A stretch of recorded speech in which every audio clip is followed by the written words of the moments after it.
ETF index mutual funds నేర్చుకుని stock మార్కెట్లో రాణించాలనుకుంటున్నారా? వెంటనే ఈ నెంబర్కి కాల్ చేయండి.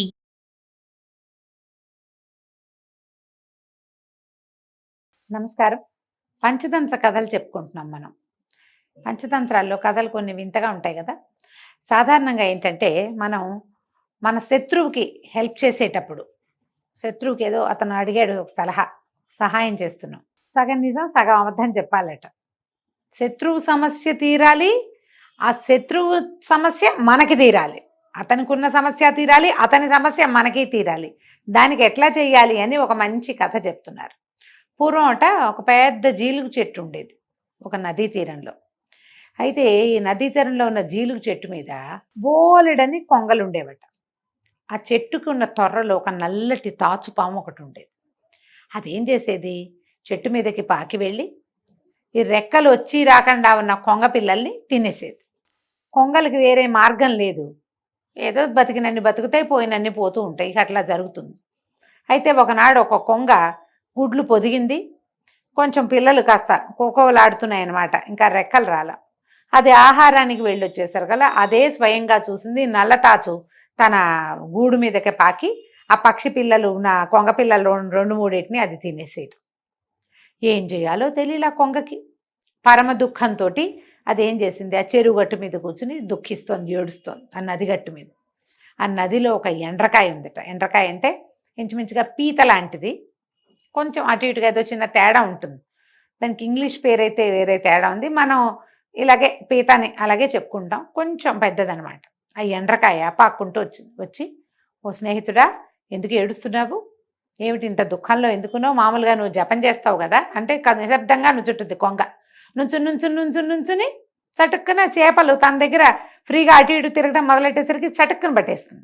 నువ్వు జపం చేసుకునేవాడివి, జపం చేయకుండా దుఃఖిస్తున్నావేమిటి అనేసరికల్లా ఆ కొంగ ఇంకా పరమ దుఃఖంతో, ఓ స్నేహితుడా, నేను ఎంతో దురదృష్టవంతుణ్ణి, ఈ దౌర్భాగ్యుడి పిల్లలు నాగుపాముతోటి తినివేయబడ్డాయి, త్వరలో ఉన్న ఒక పాము మా పిల్లల్ని తినేస్తోంది, ఇవాళ ఆ దురదృష్టం నాకు పట్టింది, నా పిల్లల్ని తినేసిందో అని వలవలా ఏడ్చింది కొంగ.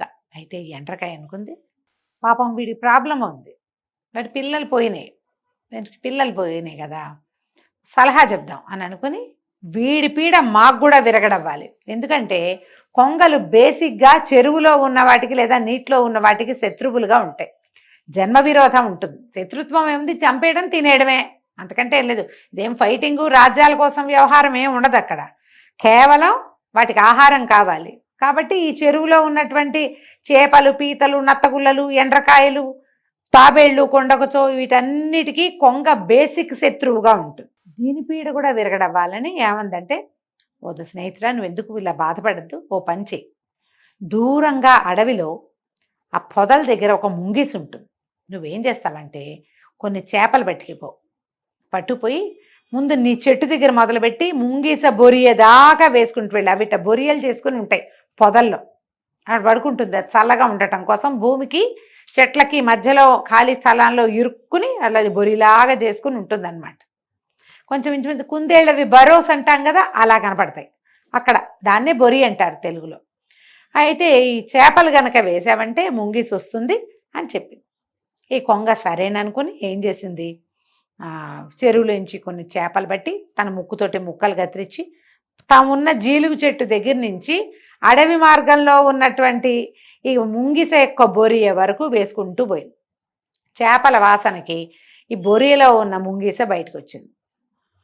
దారిలో కనపడుతున్న ఒక్కొక్కటి వాసనని బట్టి చేప ముక్కలన్నీ తింటూ జీలుగు చెట్టు దగ్గరికి వచ్చేసి, చెట్టు దాకా వచ్చాక చేపల వాసన పోయి పాము వాసన వస్తుంది.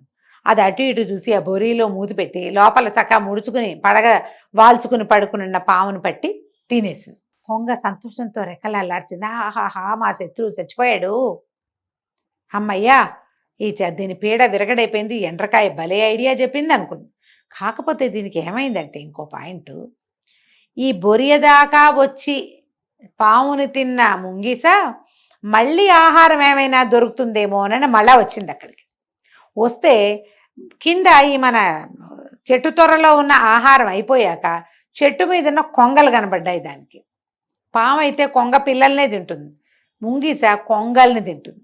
అది చెట్టు మీదకి ఎక్కి ఒక్కోటి చొప్పున మొత్తం కొంగలన్నిటినీ వరుస పెట్టి తినేసింది. 2 రోజులకి 3 రోజులకి ఒక్కొక్కటి చొప్పున. ఆహారం దొరకనప్పుడల్లా ఇక్కడికి రావటం, ఆ కూర్చునున్న కొంగల్లో ఏదో ఒకదాన్ని పట్టుకుని తినేసేయటం. కొంగ ఎగిరిపోతుంది కదండి అంటారు. ఎగిరిపోయే పరిస్థితిలో ఎగిరిపోతుంది. తప్పించుకునేవి తప్పించుకుంటాయి, దొరికిపోయినవి దొరికిపోతాయి. అట్లా ముంగిస ఈ నది ఒడ్డున ఉన్నటువంటి చెట్టు మీద ఉన్న కొంగలన్నిటినీ ఖాళీ చేసేసింది. చాలా మటుకు తిన్నది. మిగిలిన కొంగలు నాయనో ఇక్కడే ఉంటే ఈ ముంగిస ప్రతిరోజు వస్తుందిరా దేవుడా అని అక్కడి నుంచి లేచకపోయినాయి. మొత్తం వెళ్ళిపోయినాయి అవతలకి. చెట్టు ఖాళీ. ఆ చెరువులో ఉన్న చేపలకు కానీ, ఎండ్రకాయలకు కానీ, పీతలకు కానీ, తాబేళ్లకు కానీ ఇంకా కొంగ భయం అన్నది లేకుండా పోయింది. కొంగలు వచ్చేవి కాదు, ఎందుకంటే ఇక్కడ ముంగిసి తిరుగుతుంది. కొంగలు కనపడితే అది మీద పడుతుంది. ఎందుకు వచ్చింది ప్రమాదం? ఏవి రావు అక్కడికి. హాయిగా ఊపిరి పీల్చుకునే చేపల మందారిని మనం పెరగచ్చని. ఇప్పుడు చూడండి, ఎండ్రకాయ ఐడియా ఏం చేసింది? ముందు కొంగకి సలహా చెప్పింది దాని సమస్య తీరటానికి. తన పిల్లల్ని తిన్న శత్రువుని సంహరించడానికి సలహా చెప్పి ప్లస్ అయ్యి వాళ్ళ కొంగకి, ఆ తర్వాత కొంగల సమస్య తనకి తీరిపోయేలాగా ప్లాన్ చేసింది. ఒకటే విషయం, దాంతోటే ఈ సమస్య కూడా తీరిపోయింది. తెలివిగా చేసింది కదా. ఇలాంటి ఐడియాతోటి మన శత్రువుని నిర్మూలించాలి. మనకిప్పుడు అలాంటి శత్రుత్వాలు అవి లేవు కదండి. ఏవో జనరల్గా ఓ ప్రాబ్లం తీరుతూ, ఎవరికైనా ప్రాబ్లం తీరుతూ, దాంతోపాటు మన ప్రాబ్లం కూడా సాల్వ్ అయ్యేలాగా స్వామి కార్యం స్వకార్యం రెండూ తీరేలాంటి ఐడియాస్ వేయండి. వాళ్ళ ప్రాబ్లం తీరడంతో పాటు మన ప్రాబ్లం కూడా, మనకి వీళ్ళ వల్ల ఉన్న ప్రాబ్లం కూడా తీరిపోవాలి. ఇలా ఆలోచించమని విష్ణు శర్మ గారు రాజకుమారులకి తెలియజేశారు. ఇలాంటి కథలు ఏమైనా చెప్తూ దీని మీద కనుక కొంచెం డిస్కస్ చేసి మనం విస్తారంగా కనుక పిల్లలకి చెప్పగలిగామంటే వాళ్ళ బ్రెయిన్లో కొత్త కొత్త ఐడియాలు వస్తాయి. సమస్యలు తీరే రకంగా ఆలోచించగలుగుతారు.